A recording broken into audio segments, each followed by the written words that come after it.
Bien, entonces, ¿se ve lo que les estoy mostrando? Por favor, si me dicen. Sí, que se ve. Ya. Entonces, como decíamos, ¿no? Dentro de estas funciones, importante también denominar estos que cubren necesidades dietéticas especiales. ¿A qué se refiere esto? A grupos, ¿no? Específicos. Por ejemplo, están los fenilcetonúricos, que son los que tienen intolerancia a la fenilalanina, los diabéticos que tienen intolerancia, o bueno, no intolerancia, sino que no pueden consumir dentro de su alimentación los azúcares, los celíacos, que no pueden consumir el gluten, y así, ¿no? Y algunas otras. Entonces también los aditivos permiten obtener alimentos que van a ayudar a cubrir las necesidades de este tipo de grupos especiales, ¿no? Entonces, ustedes ya saben, ¿no? Por ejemplo, en el caso de los diabéticos, los edulcorantes, que van a aportar ese sabor dulce, contiene bajas calorías, etcétera, ¿no? Que se requiere dentro de este grupo. Luego están... bueno, en el caso de lo que vendrían a ser los celíacos, que se pueden ir considerando algún tipo de aditivos que van a mejorar la condición en los alimentos que estos tienen que consumir.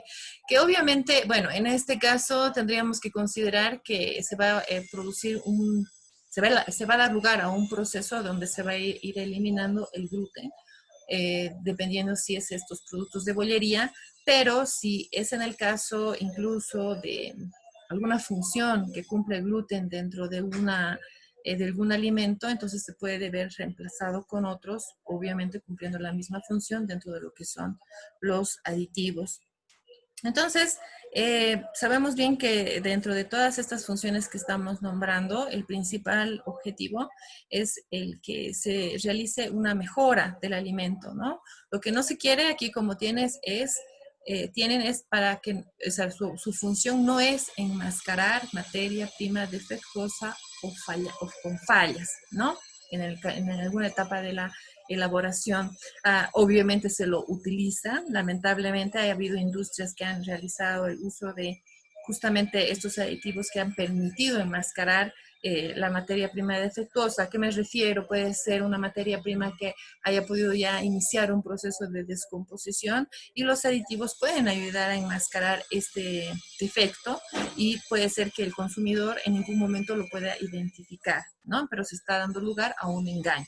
Entonces, esa no es su función. Que sí da lugar a eso, lamentablemente, no se puede evitar, pero se tiene que conocer, ¿no? Y eso también es importante nombrar. Ahora, aquí hay una importante aclaración en cuanto a lo que son los aditivos permitidos, es decir, se realizan, como les había dicho, diferentes tipos de investigaciones, estudios sobre los aditivos que se van a utilizar, y para eso una vez que ya se han dado los estudios y se ha dado lugar a que ese aditivo no va a dar lugar a algún tipo de riesgo cuando se lo utilice, entonces se le da un número de serie, ¿no? Todos los aditivos o los números de series que se van a ir proporcionando están controlados por la Comunidad Económica Europea.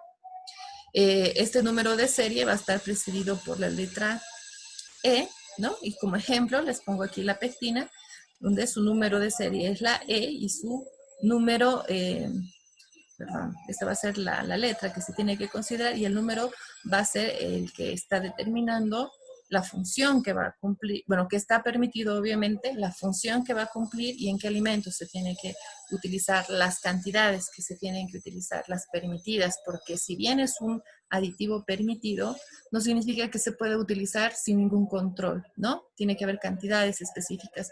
Es así que se hacen también diferentes tipos de controles en cuanto al uso de los aditivos de los alimentos para saber que se está utilizando las cantidades que se requiere de ese aditivo y no así un exceso, porque obviamente cuando en algunos casos el objetivo de utilizar más es poder reducir las características de la materia prima. ¿A qué me refiero? Por ejemplo, en el caso de la pectina, es un aditivo que se utiliza mucho en la elaboración de las mermeladas, por decirle, ¿no? Decirles. Entonces, ¿qué es lo que hace la pectina? Le da esa consistencia a la mermelada de ser más viscosa, más densa, ¿no? Eh, y se puede ir aumentando la cantidad y disminuyendo la de la fruta. Entonces ya quedaría un producto bastante artificial con respecto a las propiedades que representan dentro de lo que es una mermelada. Una mermelada tiene que contener mayor porcentaje de fruta, un porcentaje equivalente puede ser de azúcar y los aditivos que vayan a generar una mejor presentación de este producto. Pero se puede utilizar en mayor cantidad la pectina, reducir la cantidad de fruta y se va a obtener la consistencia, ¿no? Se puede adicionar colorantes, etcétera, y se obtiene una mermelada con esas características. Entonces ese no es el objetivo, ¿no? Pero se ha identificado así. Ahora, la pectina, producir un daño no se ha demostradas, porque es por eso que se utiliza de esa forma. Seguramente ustedes en algún momento, por ejemplo, en una mermelada, han debido identificarlo porque se presenta como una gelatina bastante sólida. Entonces, cuando es así, es cuando se utiliza mucho este tipo de aditivos y el sabor, el color, el aroma, etcétera, sí son agradables, pero no se estaría hablando de una mermelada que representa, ¿no? Estas características que les estoy nombrando. Entonces, para que tengan una idea, cuando hablamos de la función que contiene. Entonces, aquí está la forma en cómo se tiene que dar lugar a esa clasificación. Vamos a ver la mayoría de estos, ¿no? De las funciones que van a ir cumpliendo y así vamos a ir identificando eh, las propiedades y el uso que se le tiene que dar. Entonces, algo que antes de empezar con esta parte de la evaluación con respecto a la función de los aditivos, ya de forma mucho más específica, esta parte en cuanto a la función no tienen que olvidarse, ¿sí? Porque aquí está el aditivo, los aditivos, antioxidantes, conservantes, espesantes, aromatizantes, colorantes, antiespumantes, están la presencia de las enzimas. Y aquí está un grupo de suplementos nutricionales que ya hemos nombrado de qué forma se van a ir utilizando y su función va a tener estos. Fíjense, si yo digo evitar el deterioro del alimento, estamos hablando de dos tipos de aditivos que van a dar lugar a esa función, no solamente uno. Cuando hablo, por ejemplo, de modificadores de color, están los colorantes y los estabilizantes de color, que son dos aditivos también que van a cumplir funciones diferentes para modificar el color, ¿no? Entonces, esto tiene que estar bien comprendido. Luego está, en el caso de la modificación en el sabor y en el aroma, ¿no? Aromatizantes y saborizantes, resaltadores de sabor y los edulcorantes que van a entrar dentro de este grupo y así se va a hacer, se va a identificar también las funciones de los aditivos a partir de su clasificación, ¿no? Si se dan cuenta, como les decía, una función puede ser cumplida por varios aditivos, y hay que conocer cuáles son estos que van a cumplir esa misma función, ¿no? Entonces, eso es importante. Bien, entonces, empezando. ¿Qué son los antioxidantes? A ver, ¿quién me puede explicar? Una definición de los antioxidantes. A ver, Lady. Ingeniera, los antioxidantes, como su nombre lo indica, esto va a evitar que se oxide el alimento. Y cuando un alimento se oxida, digamos, nos puede llegar a dar olores, sabores al rancio. También nos puede alterar el color y la textura del alimento. Y podríamos decir también que va a perder su valor nutritivo. Y los antioxidantes más utilizados serían el ácido ascórbico, ácido cítrico y otros antioxidantes más. Ya, a ver, quiero escuchar a ver, a Alex. A ver, Alex, ¿qué dices tú sobre los antioxidantes? Licenciada, buen día. Buen día. Bueno, como dijo mi compañera, es que los antioxidantes van a evitar la oxidación de los alimentos y al evitar esto, entonces van a evitar malos olores, malos sabores, como el sabor rancio. Estos también van a eliminar el oxígeno que va a estar en el producto, atrapado en el producto. Ujú. Eh, También los que van a hacer esto, como dijo, son el ácido ascórbico, creo, y los toco, tocoferoles. Tocoferoles, así es. A ver, ¿alguien me podría explicar cómo se da una reacción de oxidación en un alimento?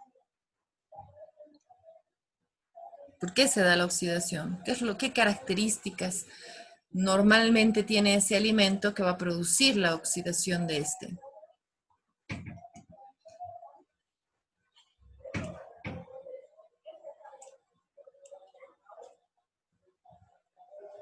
¿Nadie? ¿No sabe nadie eso?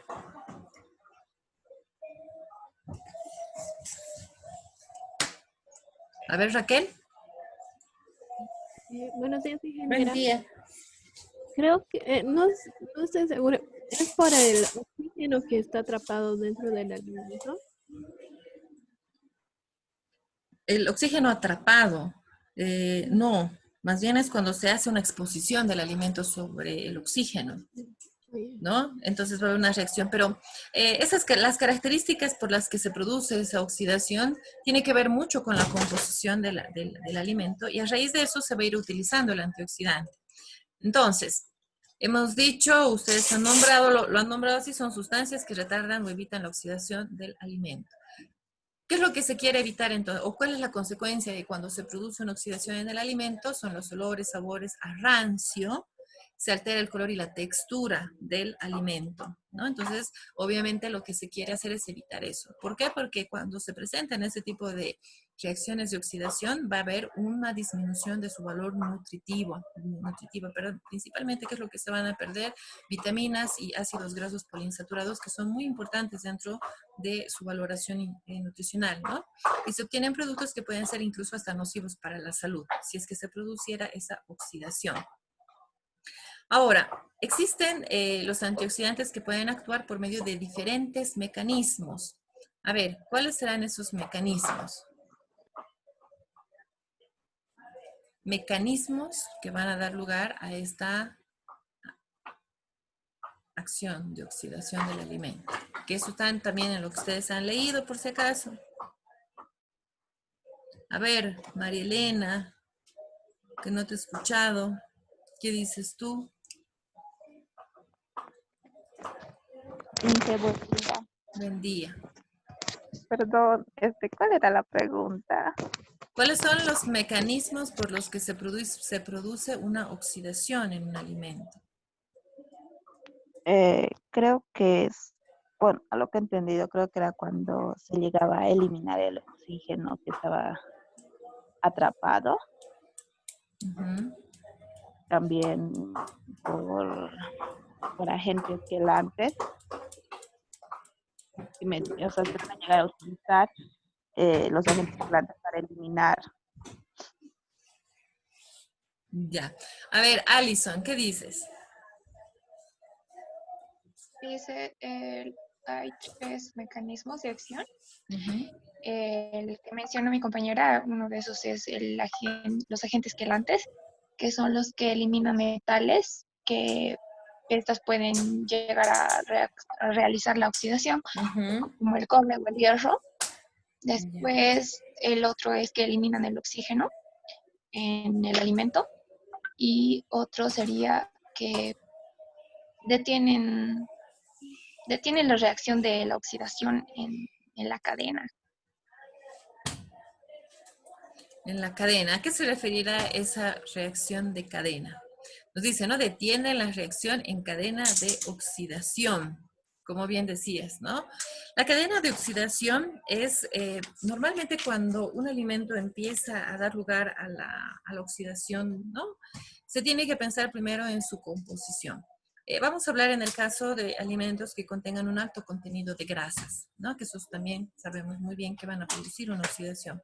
Entonces, cuando sucede esto, los triglicéridos que componen la grasa como tal empiezan a sufrir un cambio, ya sea por la temperatura alta, por la luz, por la presencia del oxígeno. Entonces, estos triglicéridos empiezan a fragmentarse y empiezan a liberar sus ácidos grasos libres. Entonces, este ácido graso, que está como libre, se lo denomina como un radical libre, que necesita, para estar estable, necesita unirse a algo, ¿no? Entonces, lo primero que va a hacer este radical es unirse al oxígeno en el que va a estar expuesto el alimento. Entonces, cuando sucede esto, empieza a producirse una cadena de esta reacción, ¿no? Todos estos ácidos grasos libres que se están produciendo justamente porque el alimento está sufriendo una inestabilización, ya sea por, como les decía, temperatura, luz o oxígeno. Entonces empieza a suceder esta cadena, ¿no? Empieza a producirse uno, luego otro y así, empieza aumentando, aumentando, aumentando estos radicales libres con la unión del oxígeno y eso va a producir el cambio del alimento en cuanto a dar lugar a lo que es la rancidez, ¿no? Va a haber un olor, un sabor ya desagradable que se va a ir identificando bajo esas características. Entonces, el antioxidante detiene eso, ¿no? Evita que cuando ese alimento está expuesto a temperaturas, etcétera, altas o luz, etcétera, entonces va a evitar que sus triglicéridos empiecen a desestabilizarse y empiezan a liberar sus ácidos grasos y por lo tanto empiezan a dar lugar a esta cadena de oxidación. Luego nos dice elimina el oxígeno atrapado o disuelto en el producto o en los envases. Esa es la función del antioxidante, ¿no? No de la oxidación como tal. ¿Por qué? Porque el oxígeno estamos diciendo que es el que va a dar lugar a la reacción de cadena. Entonces, en cadena, perdón. Entonces, eso es lo que va a dar lugar, ¿no? Se podría decir complementando el primer punto que hemos nombrado. Ahora, también, o cómo se puede producir este tipo de evitar esta oxidación, es mediante el uso de los agentes quelantes que ustedes han nombrado, que también, en el caso de los ciertos metales, como en el caso del cobre y del hierro, van a dar lugar, pueden producir también esta cadena de oxidación, porque sabemos que en este momento se presentan o se desestabiliza el alimento y empieza a tratar de buscar de estabilizarse adheriéndose a sustancias que van a empezar a descomponer el alimento bajo estas características, ya sea por oscurecimiento también, como hemos visto en algunos casos, ¿no? Entonces estos son los mecanismos que va a ir evitando un antioxidante, pero se tiene que conocer cómo se produce la oxidación, ¿no? Si sabemos cómo se produce la oxidación, vamos a comprender cómo podemos evitar que suceda esto. Entonces, tenemos que pensar en la composición del alimento y a raíz de este sabemos que se va a producir o vamos a producir o evitar lo que es la oxidación del alimento. Bien, entonces estos son los que conocemos o lo que ustedes han visto, pero cada uno de ellos tiene una función diferente, ¿sí? El ácido ascórbico, el ácido cítrico, se va a utilizar en alimentos como las frutas, como los jugos de frutas, perdón, los conservantes, las mermeladas, ¿no? Porque está más dirigida, el ácido ascórbico y el ácido cítrico se encuentran en este tipo de alimentos. Entonces eso va a ayudarnos a evitar el deterioro de este grupo de alimentos.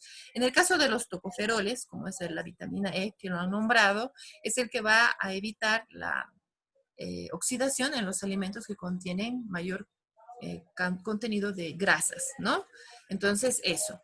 También dentro de estos alimentos que contienen grasas está el BHA y el BHT, que son utilizados mucho en este grupo de alimentos, como en el caso de los aceites, las margarinas, los quesos, que sabemos que tienen un porcentaje alto de grasa, entonces se utilizan este tipo de aditivos. Entonces, se tiene que ir identificando, por lo menos esos que son los más básicos, ¿sí? Es decir, como en el caso del ácido ascórbico, ácido cítrico, en frutas, en jugos de frutas, en conservas de vegetales, en mermeladas. No así se puede utilizar en los productos que contengan un alto porcentaje de grasa, porque seguramente no van a cumplir la función que se está buscando. Entonces, no podemos de forma demasiado general decir el ácido cítrico yo puedo utilizar para todos los alimentos para evitar su oxidación. No, porque no va a cumplir una función muy específica dentro de esto. Por eso les decía, es importante la composición, conocer la composición del alimento y para eso, una vez que se conoce, aplicar el uso del aditivo. Y esto no es solamente en los antioxidantes, sino en todos los aditivos que vamos a ir viendo, ¿no? Entonces, los tocoferoles, el BHA y el BHT son los que se van a utilizar para alimentos con un contenido importante de grasas. Y obviamente están los quelantes, ¿no? Que son más utilizados.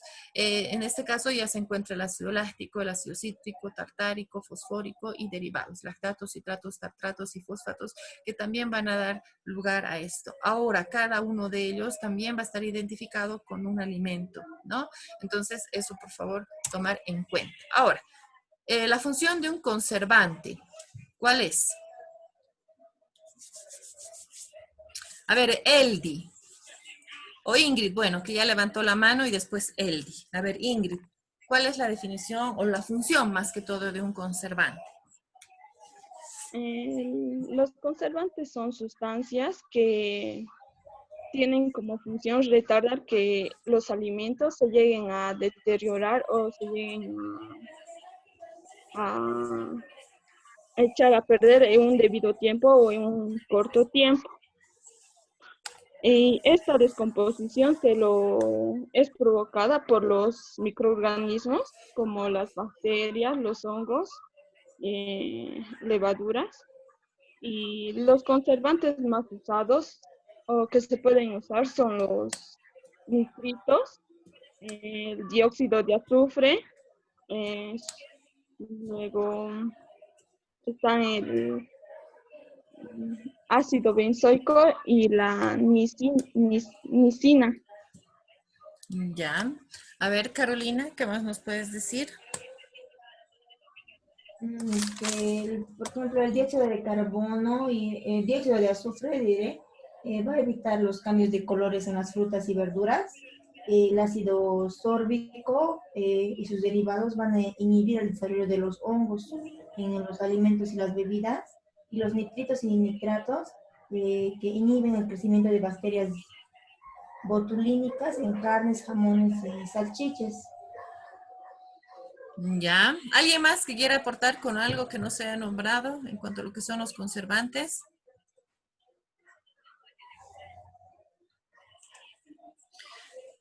Bien, entonces, a ver, Rafaela. Buenos días, Inge. Buen día. Lo que no han agregado, eso serían los propionatos. Estos conservantes son muy utilizados en repostería, panadería. Son los conservantes más electivos y efectivos para evitar los mohos. Ya, muy bien. Gracias, Rafaela.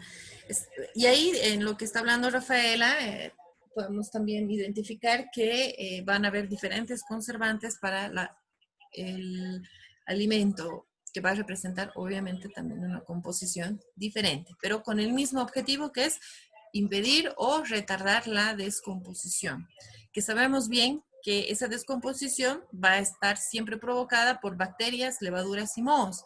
Entonces el aditivo va a estar dirigido a eso. O sea, hemos visto también en la parte de descomposición de los alimentos que no todos los alimentos están o se produce su descomposición por solamente bacterias o solamente levaduras, ¿no es cierto? O hay una bacteria específica que va a producir esa descomposición. Entonces, eso también se toma en cuenta en el momento de utilizar el conservante junto con la composición del alimento, ¿no? Entonces, eso tenemos que considerar cuando hablamos de estos conservantes. Normalmente, cuando se hace el estudio de los conservantes, dependiendo del tipo de alimento, como estábamos diciendo, se estudian las bacterias que producen esa descomposición, las levaduras y hongos en todos los alimentos. Y a partir de eso ya se va a ir identificando, o no, se va a ir ya elaborando o proponiendo los aditivos que se pueden utilizar justamente para que actúe de forma mucho más específica sobre lo que es el microorganismo, ¿no? Y así utilizarlo y poderlo, en este caso, eliminar. Uno de las formas en cómo se produce, se podría decir, el estudio para poderlo poder abarcar de mejor manera la conservación de este, es a partir de esta bacteria, que es la Clostridium botulinum, que es la que se presenta en la mayoría de los alimentos, en este caso que sean conservados o enlatados. Entonces, ¿por qué? Porque la toxina botulínica es la que va a producir mayor daño. Y es la que si se elimina, dentro de los estudios que se han hecho, si se elimina la Clostridium botulinum, se elimina bastantes otras bacterias, ¿no? Entonces, si se elimina esta, el resto ya se va a ver, ya no se va a presentar, obviamente se va a ver eliminado en el alimento. Entonces, normalmente los conservantes están dirigidos a esta bacteria, ¿no? Para poder evitar la contaminación del alimento y conservar. Ahora, algo que tiene que ir conjunto, no es que solamente el conservante va a producir toda esta función, sino que también tiene que haber, se tiene que considerar estos métodos físicos, se tiene que considerar un calentamiento, una deshidratación, una irradiación o una congelación, ¿no? Si bien el conservante va a producir esta función, ¿no? De evitar la descomposición del alimento, considerando ya sea una bacteria, levadura u hongo, de la misma forma se tiene que considerar que tiene que ir junto con un método físico. Solo no lo va a hacer, ¿no? Entonces, es por eso que todo esto también tiene que considerarse que es conjunto, ¿no? Va a estar ligado a otros procesos tecnológicos, como en este caso que estamos nombrando estos métodos físicos. Entonces, el colorante solo no solamente va a lograr evitar la descomposición del alimento, sino tiene que ir conjunto a esto, ¿no? A estos métodos físicos que se están nombrando. Ahora, aquí estoy colocándoles algunos que ustedes también tienen en su texto, que son algunos conservantes que van a ir dirigidos dependiendo también del alimento. Fíjense aquí, el dióxido de azufre y los sulfitos están en estos grupos de alimentos, ¿no? En jugos de frutas, en mostos, en sidras, en aperitivos, en aderezos. En el caso del ácido sórbico, que va a cumplir la misma función de conservante, que va a inhibir en este caso el desarrollo de los hongos y de las levaduras, alimentos y bebidas en general. En el caso del dióxido de azufre va a ir dirigido a las bacterias de este tipo de alimentos, ¿no? Entonces, eso para que quede cada vez más claro que cada uno de los conservantes van a cumplir una función específica sobre un alimento, como en el caso de los antioxidantes que hemos visto, ¿no? Aquí está en el caso de las bacterias butilínicas, que normalmente se presentan en las carnes, jamones y salchichas. Están los nitratos y los nitritos, el ácido benzoico, en los ácidos, en los alimentos ácidos, perdón, o como las conservas y así, ¿no? La anicina, que han nombrado, que es un antibiótico que se utiliza para los quesos procesados, especialmente para los que son fundidos, ¿no? Los que son quesos cremas y demás. Entonces, para cada uno de ellos va a haber un conservante. Ahora, vamos a hablar de los aditivos que modifican la textura. En este caso, los espesantes y los gelificantes. ¿Qué saben sobre esto? Sobre los espesantes y gelificantes.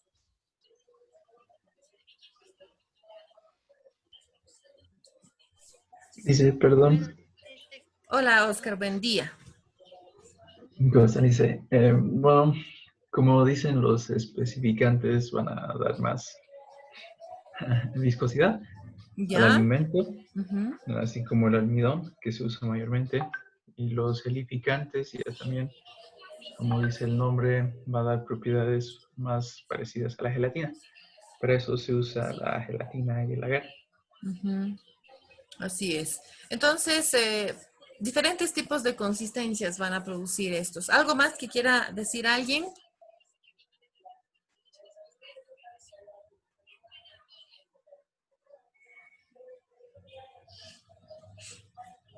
¿Nadie? A ver. Entonces son sustancias que aumentan la viscosidad del alimento, ¿no? O las va a diferenciar, dependiendo de la consistencia también, o de la textura que se tiene que considerar. El más utilizado dentro de estas sustancias es el almidón de maíz. Luego está que se utilizan otras sustancias también que son de origen vegetal, como en el ejemplo que les había dado, que está la pectina y otros polímeros, ¿no? Que van a generar este cambio de textura, que van a aumentar la viscosidad del alimento. Entonces, para esto están los espesantes y los geles que se van a utilizar justamente con este mismo objetivo. Como decía Oscar, el espesante para darle consistencia. El gel ya va a ser como se va a denominar como un agente gelificante, entre ellos como es la gelatina, ¿no? La consistencia que nosotros conocemos que es mucho más sólida o consistente. A ver, ejemplos de estos aditivos. ¿Quién me puede dar un ejemplo? Dice en espesantes, el más utilizado es creo el almidón y en los gelificantes la gelatina. La gelatina. Bueno, también están estos, ¿no? Que son dentro de estos polímeros que se utilizan que tienen una composición relacionada con los carbohidratos, están las gomas, ¿sí? Está la goma garrofín, la goma arábica, la goma santano, que son este tipo de aditivos que van a generar ciertas consistencias, pero se pueden utilizar en diferentes alimentos, ¿no? Que tienen características obviamente muy parecidas. Es decir, por ejemplo, si yo hablo en la preparación de lo que son las bebidas, pueden ser bebidas de frutas, pueden ser jugos, pueden ser, pues, bueno, dependiendo de esta consistencia, se pueden ir utilizando cada uno de ellos. Incluso lo que viene a ser en los dulces, ¿no? Como en el caso del dulce de leche, que tiene que tener una consistencia un poco más espesa, mucho más densa. Así que se puede ir viendo de esta manera el uso de estos, ¿no? Dependiendo de la consistencia que se le tiene que dar o que se caracteriza de ese alimento, ¿no? Es decir, si yo hablo, por ejemplo, de un dulce de leche, sabemos una consistencia que va a tener, ¿no? Que no va a ser muy líquida, sino bastante densa, pero tampoco va a ser gelificada o espesa. Entonces, dependiendo de eso, se va a ir utilizando lo que les decía, esas diferentes gomas, que obviamente tendríamos que conocer de forma mucho más específica la función que va a cumplir y la cantidad que se tiene que utilizar para que cumpla esa función. Ahora, en el caso de los helados también, ¿no? Están el ácido algínico, el agar, la pectina, que si bien la pectina, como les había nombrado, se puede utilizar se utiliza en la elaboración de mermeladas, se puede utilizar en otro tipo de productos, justamente generando esta consistencia más sólida, ¿no? En el caso de los helados, también es uno de los productos que se utilizan mucho los gelificantes para mantener la consistencia que nosotros conocemos. Pero también se está viendo que hay un mal uso justamente para poder ir reduciendo la materia prima y obviamente se dan ya como un alimento demasiado artificial, ¿no? Ya no hay la naturaleza de sus ingredientes. Y ese es el problema de utilizar, como ya hemos dicho, los aditivos. Ahora, hay otro tipo de grupos de aditivos que también modifican la textura, que son los emulsificantes y estabilizantes. A ver, en este caso, Cintia, ¿qué sabes sobre los emulsificantes y estabilizantes? Cintia. Buenos días, ingeniera. Buen día. Entre los emulsificantes y estabilizantes, se podría decir que estas son sustancias que van a mantener la consistencia y la textura que se desea del producto. También van a evitar que el producto o los ingredientes se van a evitar la separación de estos. Como puede ser la grasa y el agua. Así es, ¿no? Que ya vendría ya más dirigida a este tipo de modificación de textura. Bien, Cintia, ¿alguien más que quiera decir algo? Rafael.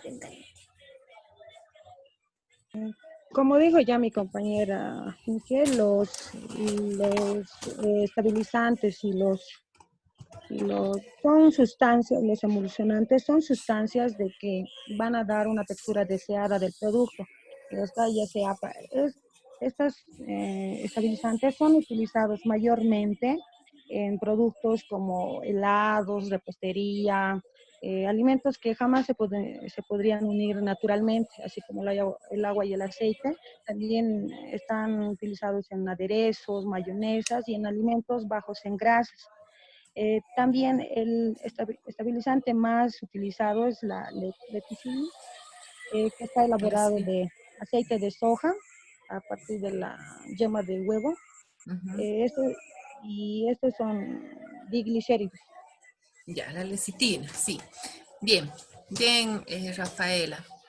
Entonces, Cuando hablamos de este grupo de aditivos, que son los emulsificantes y estabilizantes, también son sustancias obviamente que van a conferir o mantener la consistencia de una textura que se busca, donde, como bien decía, se va a evitar la separación de ingredientes que naturalmente no se van a unir, pero sí van a proporcionar una textura importante dependiendo del alimento. Como en el caso de las margarinas, los quesos, pastas untables, ¿no? Los helados, el chocolate. Miren, son varios los productos que necesitan de este tipo de aditivos para poder mejorar su consistencia y darle una mejor presencia, incluso en la pastelería, en las galletas, en los aderezos, etcétera, ¿no? Entonces, eso se tiene que considerar. Ahora, como bien decía Rafaela, entre los emulsionantes más utilizados está la lecitina, ¿no? La lecitina que se obtiene como un producto o subproducto del refinado del aceite de soya o de la yema de huevo. ¿Qué quiere decir esto? Bueno, ¿por qué se hace referencia a esto? Porque normalmente siempre se aconseja que en lo posible se utilicen como ese tipo de modificaciones de la textura o que puede ser proporcionada de esta manera del mismo alimento o de alimentos naturales, ¿no? Y no así de un uso específico del aditivo. Porque sí, el alimento contiene los alimentos llegan a contener ciertas propiedades que van a generar un cambio en la textura especialmente, ¿no? Entonces se hace mucha referencia sobre eso, pero obviamente si vamos dentro de lo que es un aditivo, este va a contener ya una concentración mucho más específica para generar el cambio que estamos en este caso identificando. Bien, ahora vamos a hablar con respecto a los que modifican el sabor y el aroma. A ver, Purita. Como dice, los aromatizantes, los saborizantes, son aquellos que le van a dar esa propiedad al alimento, ya sea de reforzar el aroma o el sabor en este caso. Tenemos aquellos que pueden ser en los jugos de fruta, como el jengibre, el romero, el clavo de olor también, que le van a dar aroma y sabor a estos alimentos. Ya. A ver, ¿alguien más? Los que no están hablando. A ver, Eldi, no te he escuchado todavía. Evelyn Camacho tampoco. Entonces, Ludmila tampoco. Entonces, tienen que ir participando, por favor. A ver, Mariela. Continuando con lo que dijo mi compañera, también van a estar los resaltadores potenciadores del sabor, donde aquí va a ser el más empleado, que es el glutamato monosódico, donde se va a encontrar en alimentos ricos en proteínas, y el ácido guanílico, que se va a obtener de las levaduras. También tenemos otro aditivo que modifica el sabor, va a ser el edulcorante, que van a ser naturales o artificiales, diferentes a la sacarosa, que van a aportar un sabor dulce al almidón. Ya. A ver, Eldi, ¿qué más nos puedes decir? También dicen los edulcorantes son bajos en calorías. También tenemos como el sorbitol y el manitol.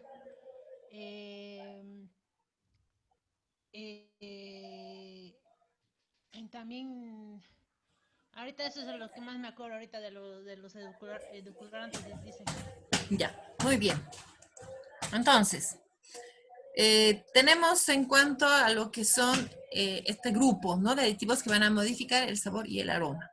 Para eso están los aromatizantes y saborizantes, resaltadores, potenciadores de sabor, los edulcorantes, que van a venir a cumplir este tipo de características que es modificar el sabor y el aroma. Cada uno de ellos representa una característica importante para poder generar ese cambio. Y también está dirigido a un grupo de alimentos como el resto, ¿no? Es decir, cuando hablamos de aromatizantes y saborizantes, va dirigida a un grupo.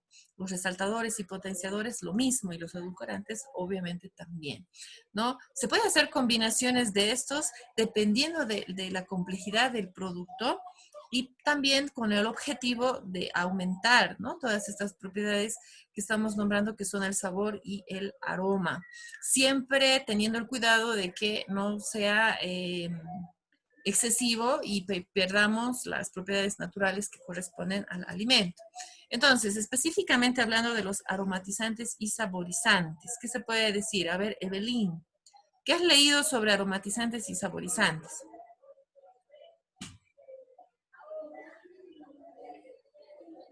Carolina. Inge, que son sustancias o mezclas con propiedades aromáticas debido a la naturaleza volátil de sus moléculas que van a ser capaces de dar o reforzar el